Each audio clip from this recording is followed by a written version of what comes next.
বিশ্বাস করুন, আমি চোর নই। ভগবানের দিব্যি বলছি, আমি চোর নই। ওই তো এই দিদি দেখেছে আমি বাবুদের কাছে ভিক্ষে করছিলাম। আমার 5,000 টাকার খুব দরকার, খুব দরকার। 5,000 টাকা দিয়ে তোর কি হবে? আমার স্বামীকে পুলিশে ধরে নিয়ে গেছে, ওকে ছাড়াতে গেলে আমার ওই টাকাটা লাগবে। ও, তার মানে সেও একটা চোর? না না, ও বড্ড ভালো মানুষ গো। আমরা আজ কপালের ফিরে এখানে এসে দাঁড়িয়েছি, পথে পথে ভিক্ষে করতে হচ্ছে। আমরা কেউ চোর নয়, আমরা কেউ চোর নয়। শোনো, আমরাও হাত পেট খেয়ে বেঁচে আছি, কিন্তু স্বপ্ন ভাবিনি চুরি করার কথা। তোমার ভাগ্য ভালো, তোমাকে ছেড়ে দেওয়া হচ্ছে। যত শীঘ্রই পারো এখান থেকে চলে যাও। যাও, এই রাস্তায় কখনো এখানে আসবে না। যাও যাও, এখান থেকে যাও। কি নাটক চলছে এখানে?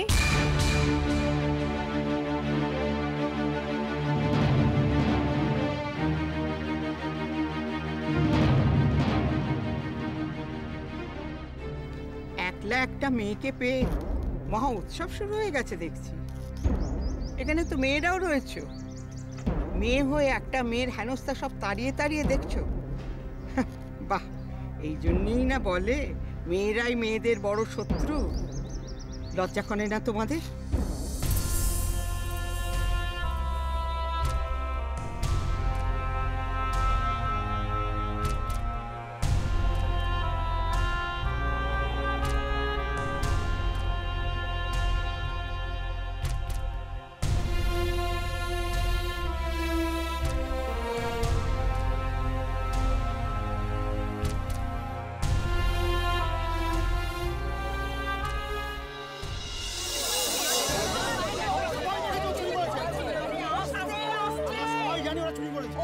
চেঁচামেচি করলে কারোর কথাই বোঝা যাবে না। যে কোনো একজন বলুন যা বলার। তোমার কোনো ভয় নেই মেয়ে? ওকে ছেড়ে দিন, ও একটা চোর। ও আমার পায়ের নুপুর চুরি করেছে। এখন যেটা তোমার হাতে রয়েছে। হ্যাঁ, ও ধরা পড়েই ফেরত দিয়েছে।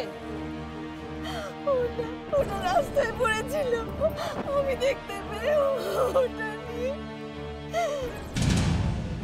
শোনো মেয়ে, তোমার পায়ের নুপুর এখন তোমার হাতে। তুমি এখন এই মেয়েটিকে কিভাবে চোর প্রমাণ করবে? আর প্রমাণ করতে গেলে থানা, পুলিশ, সে অনেক ঝামেলা। তোমরা খেটে খাওয়া মানুষ, একদিনের রোজগার এইভাবে জলাঞ্জলি দেবে? তোমরা কি এরপরও থানায় যেতে চাও? যেতে চাইলে যেতে পারো, তবে আমার মনে হয় তোমার পায়ের নুপুর তুমি পেয়ে গেছো। এবার তুমি কাজে যাও। তোমরাও তাই করো। কই যাও, চল চল চল যাও। চল।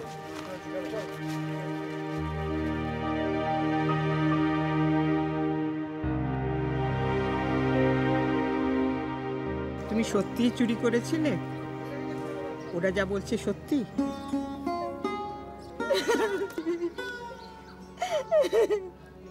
আমি আপনার পা ছুঁয়ে বলছি, বিশ্বাস করুন, আমি চুরি করিনি, আমি চোর নই। আরে ওঠো ওঠো ওঠো, উঠে দাঁড়াও। যখন তখন কারুর পায়ে পড়া এটা একটা খারাপ অভ্যেস। যখনই তুমি কারুর পায়ে পড়বে, সারা জীবন তার পায়ের তলাতেই থাকতে হবে। তুমি যখন জানো তুমি কোনো অন্যায় করনি, তাহলে কেন তুমি সবার পায়ে পড়বে? পায়ে পড়লে কি সব সমস্যার সমাধান হয়ে যায়? হয় না। নিজের উপর বিশ্বাস রাখো। নিয়তি আমাকে এই কাজ করতে বাধ্য করেছে। নিজের উপর তো ছাড়ুন, আজকাল ভগবানের উপরেও বিশ্বাস উঠে গেছে আমার। তার মানে এক সময় তুমি ঈশ্বর বিশ্বাসী ছিলে, এখন নও। কেন? কেন থাকবে ভগবানের উপর বিশ্বাস বলুন তো? আমার স্বামী বিনা অপরাধে জেলে বসে আছে, মাত্র কটা টাকার জন্য হাজত বাস করছে। ভগবানকে কেন বিশ্বাস করব? ভগবান অন্ধ। কত টাকার দরকার তোমার? 5,000 টাকা।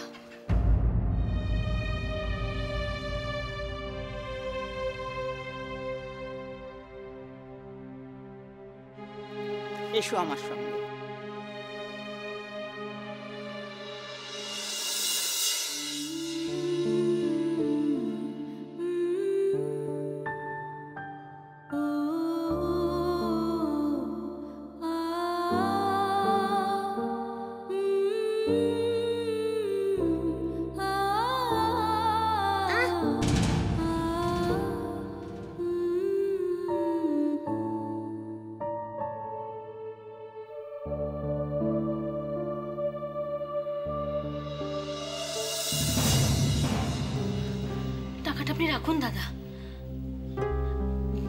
করছেন? না মেয়ে, এই টাকা আমি নিতে পারি না। হ্যাঁ, এটা আপনি কি বলছেন? আপনি তো এই থানাতে আমার একমাত্র সাহারা। আপনি তো বলেছিলেন দাদা যে 5,000 টাকা পেলে ইন্সপেক্টর সাহেব পূর্ণার বাবুজিকে ছেড়ে দেবে। হ্যাঁ হ্যাঁ বলেছিলাম। তাহলে টাকাটা নিন, ওর হাজবেন্ডকে ছেড়ে দিন। না না, সেটা সম্ভব না। আমাকে মাফ করবেন, আমি আপনাদের কোনো সাহায্যই করতে পারবো না। শুনিয়ে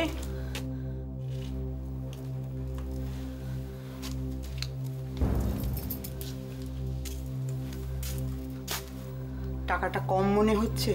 না না, কোনো ভুল বুঝবেন না, ওকে আমার আপনার বেটির মতো মনে হলো। তাহলে বেটিকে কেন খালি হাতে ফিরিয়ে দিচ্ছেন? কোনো উপায় নেই। কেন? যে অফিসার টাকাটা নিয়ে কাজ করে দেবেন বলেছিলেন, সে অফিসার এখান থেকে ট্রান্সফার হয়ে গেছেন। ওনার বদলে যিনি এসছেন তিনি অত্যন্ত সৎ। তিনি এইসব টাকা পয়সা চক্করে যেতে চান না।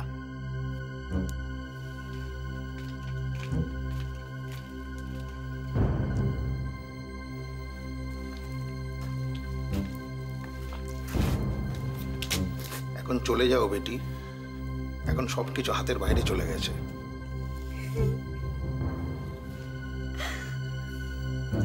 পূর্ণার বাবুজির সঙ্গে একবার দেখা করিয়ে দিন। তাকেও বদলি করে দেওয়া হয়েছে বোলপুর জেলে। বোলপুর? সেটা কত দূরে? এক রাতের মধ্যে এত অদলা বদলি, কারণ কিছু আছে কি? আছে। রামপ্রসাদের কেসটা এখন অনেক ভারী হয়ে গেছে।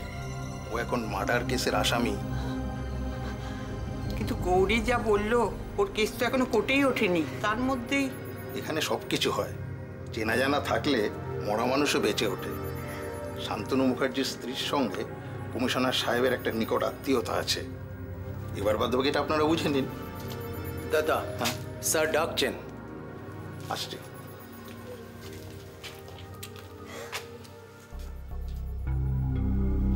এখন রামপ্রসাদকে ছাড়াতে গেলে কি রে, আমি তোর জন্য কখন থেকে ওয়েট করছি।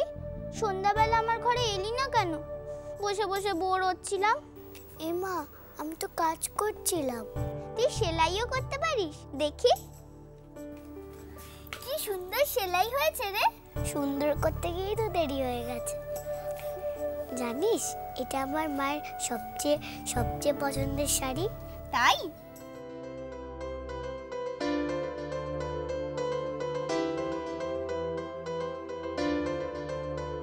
সত্যি তো খুব সুন্দর। ছিনলো কি করে রে? আমার জন্য। বাবুজি আর মা আসবে বলে আমি ঘর পরিষ্কার করছিলাম, তখন ইস, এবার যদি গৌরীমা তোকে বকে? ধুর, আমাকে বকবেই না, আমি তো তার জন্যই সেলাই করছি। জানিস, এই শাড়িটা যখন আমার মা পরে একদম দুর্গামার মতন লাগে।